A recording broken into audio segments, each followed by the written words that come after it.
இது fashion bro வண்டி. வண்டி சர்வீஸ் வந்துச்சு. வண்டி நின்ற வண்டி.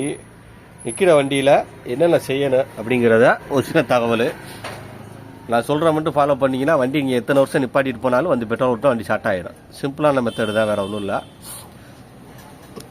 வண்டியில் உள்ள அனைத்து பெட்ரோலும் எடுத்துக்கான உள்ள மணலாங்கன்னா எதுவும் ஊற்றிடக்கூடாது. பெட்ரோல் டேங்கை எம்டியாக போட்டுங்க. துரு உள்ளே பிடிக்குமாங்கிட்ட துரு பிடிக்காது. ஏன்னா உள்ளே வந்து இந்த நாகத்தர் டைப்பில் இருக்குங்க, பார்த்தீங்கன்னா தெரியும்.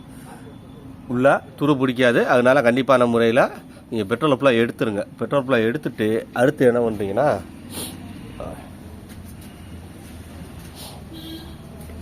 ஒன்றும் வண்டியை ஓட விட்டு பெட்ரோல் அந்த கப்பில் கார்பெட் அடிக்க போகல பெட்ரோல் ட்ரை பண்ணிடுங்க, எல்லாத்தையும் காலி பண்ணிடுங்க. அப்படி இல்லைன்னா அந்த ஸ்க்ரூ இருக்குது பார்த்தீங்களா, இதை ஒரு 4 மரம் லூஸ் பண்ணிங்கன்னா பெட்ரோல் ஃபுல்லாக கீழே வடிஞ்சிடும். ஃபுல்லாக வடியை விட்டு ஸ்க்ரூவை லாக் பண்ணிக்கிடுங்க.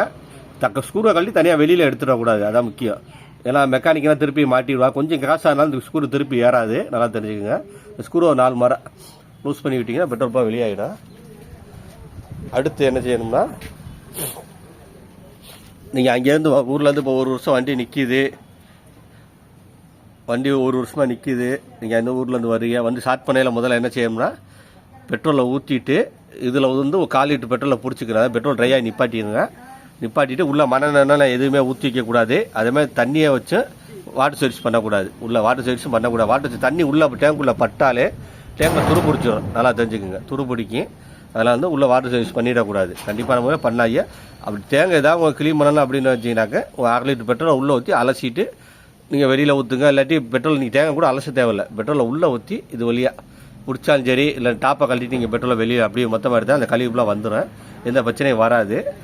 அதுக்கப்புறம் பெட்ரோலை ஊற்றி பெட்ரோல் இறங்குதான் பாருங்கள். இறங்குதான் பார்த்துட்டு டீப்பை மாட்டிட்டு அந்த ஸ்க்ரூ நான் அங்கிட்டு காட்டினேன்ல, அந்த ஸ்க்ரூ 4 மாதிரி லூஸ் பண்ணி விடுங்க. கொஞ்சம் பெட்ரோல் இறங்கி கொஞ்சம் வெளியாகணும். வெளியானதுக்கப்புறம் திருப்பி அந்த ஸ்க்ரூவை டைட் பண்ணிவிட்டு வண்டி சோக்கை போட்டு அடிங்க. அந்த சோக்கை ஆன் பண்ணி அடிங்க, வண்டி ஸ்டார்ட் ஆகிடும். இல்லை எலி எங்கேயும் வயரை கடிச்சிருக்கா என்னென்னு அதை பார்த்துக்குங்க. கரண்ட் எல்லாம் ஸ்டார்ட் ஆகுது, முதல்ல கரண்ட் தான் பார்த்துக்குங்க. ப்ளக் எல்லாம் வந்துச்சுன்னா நான் சொன்ன மாதிரி செய்யுங்க, எல்லாம் சரியாயிடும். நான் சொன்ன மாதிரி இதை ஃபாலோ பண்ணுங்கள். ஃபாலோ பண்ணிங்கனாலே உங்களுக்கு பல நாள், எத்தனை வருஷம் வண்டி, 1 வருஷம், அதான் அதிகபட்சம் 1 வருஷம் 1 வருஷம் வண்டி நின்றா வந்து நீங்கள் பெட்ரோல் ஊற்றி நான் சொன்ன மாதிரி செஞ்சீங்கன்னா ஈஸியாக ஸ்டார்ட் ஆகிடும். முக்கியமாக டேங்கில் பெட்ரோல் இருக்கக்கூடாது. எல்லா பெட்ரோலையும் வெளியாக்கிடணும். மண்ணெண்ணெய் எதுவுமே ஊற்றி வைக்கக்கூடாது. ஏன்னா டேங்க் துரு பிடிக்காது. உள்ள தண்ணி பட்டால் மட்டும்தான் துரு பிடிக்கும். அதனால் வாட்டர் சர்வீஸ் எதுவும் பண்ணிடக்கூடாது, நல்லா தெரிஞ்சுங்க. பெட்ரோல் எடுத்துகிட்டு அந்த கார்பெட்டில் அடிக்க வண்டி ஓட விட்டு காலி பண்ணாலும் சரி, ஸ்க்ரூவை லூஸ் பண்ணி காலி பண்ணலாம். அந்த ஸ்க்ரூவை லூஸ் பண்ணி பெட்ரோல் வெளியே எடுத்தாலும் சரி, அவங்க பக்குவத்தை பொறுத்து நான் சொன்ன மாதிரி செய்யுங்க.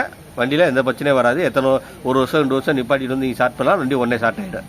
எலி எதுவும் வயரை கடிச்சு அந்த மாதிரி இது பண்ணாது தான். இல்லாட்டி என்ன செய்யும், இந்த ஏர் ஃபில்டர் ஹோல்ஸ் இருக்கா, இதுக்குள்ளே எலி போய் லாக் ஆகி நின்றுக்கிறேன். அந்த மாதிரி நடந்திருக்கு.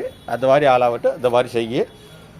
மற்றபடி இதை செக் பண்ணிட்டீங்களா, நான் சொல்ல மாதிரி செஞ்சுக்கிறேன், ஈஸியாக ஸ்டார்ட் பண்ணிடலாம்.